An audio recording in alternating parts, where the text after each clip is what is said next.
নমস্কার বন্ধুরা, সাঞ্জলিজ kitchen and blog চ্যানেলে আপনাদের সকলকে স্বাগত জানাই।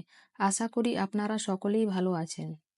আজ আমি আপনাদের কাছে শেয়ার করব আমাদের গ্রাম বাংলার ডেলি রুটিনের একটি ছোট্ট পার্ট। ভিডিওটি আপনারা শেষ পর্যন্ত দেখতে থাকুন, আশা করব আপনাদের ভালো লাগবে। আমাদের প্রত্যেকের কিছু না কিছু কাজ থাকে, তা অফিসের কাজও হতে পারে, না হলে বাড়ির বা বাড়ির বাইরের কাজও হতে পারে। গ্রাম বাংলায় আমরা সাধারণত বাড়ির কাজ ও বাড়ির বাইরে মাঠে ঘাটে কাজ করে থাকি। তবে আমি মনে করি আমরা যে কাজই করি না কেন, আমাদের প্রধান কাজের মধ্যে রান্না বান্নার কাজটিও পড়ে। আমাদের সকলকেই কম বেশি রান্না করতে হয়, কেননা আমরা তো আর না খেয়ে থাকতে পারি না। তাই আজ আমি আপনাদের সঙ্গে কথা বলতে বলতে আমাদের দুপুরে রান্না করছি। প্রথমে ভাত বসিয়ে দেব, কেননা ভাত হতে হতে বাকি কাজগুলো করা যাবে। আজ আমরা রান্না করব 2-3 রকমের সবজি দিয়ে বাঁধাকপির তরকারি। এখানে সবজি কাটার কাজ চলছে, আর এদিকে আমাদের গোপাল গুটি গুটি পায়ে চলে এলো। আপনারা নিশ্চয়ই বুঝতে পারছেন আমি কার কথা বলছি।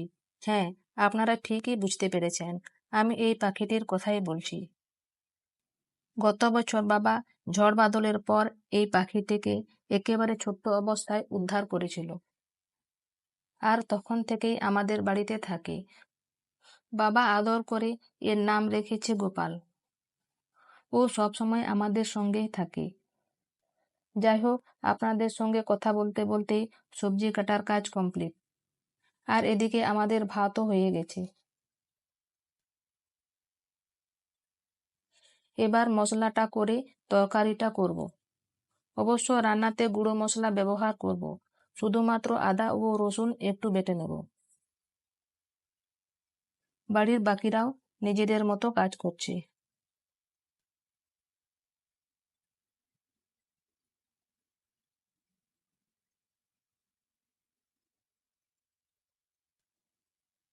এবার তরকারিটা করব, তবে আজকে রান্নাটা একেবারে অন্যরকম।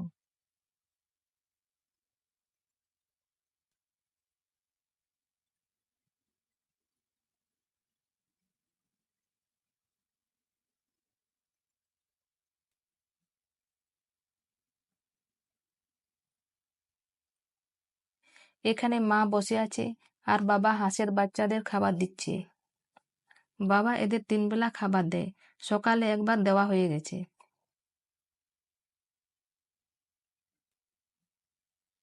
আপনারা দেখতে থাকুন আমাদের রান্না কেমন হচ্ছে।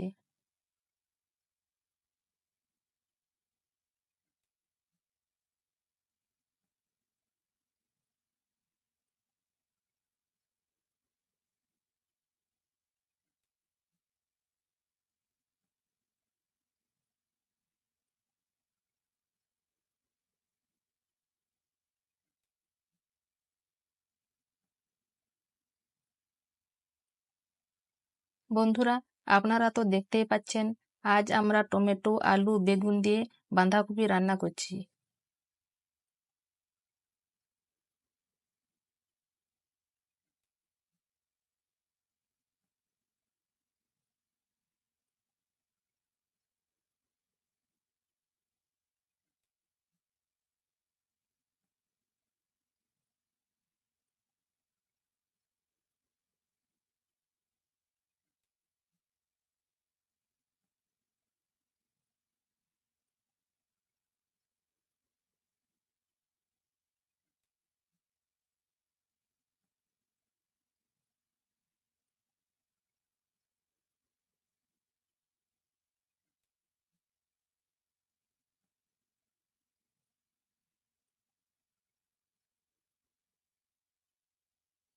দেখতে দেখতে রান্নাও কমপ্লিট।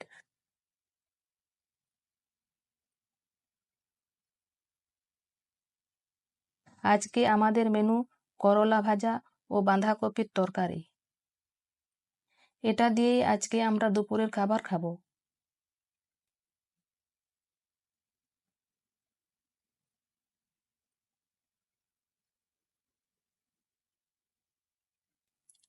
এবার আমাদের খাবার পালা।